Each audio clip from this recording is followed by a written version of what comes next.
Bu ilin birinci yarısında Azərbaycan bankları 56,6 milyon manat kredit borcunu silib. Bunlar qeyri-işlək kreditlərdir. Bu barədə Azərbaycan Mərkəzi Bankı məlumat yayıb.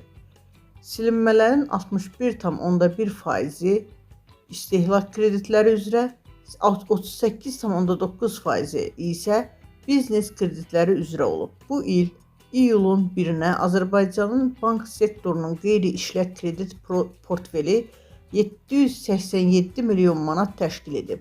Bu yanvarın 1-nə nisbətən 20,1% və yaxud 132 milyon manat çoxdur.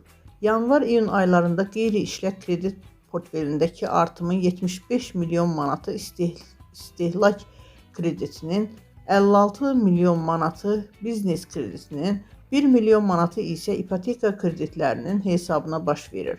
Beləliklə, hazırda istehlak kreditlərinin 321 milyon manatı, biznes kreditlərinin 431 milyon manatı, ipoteka kreditlərinin isə 35 milyon manatı qeyri-işləkdir.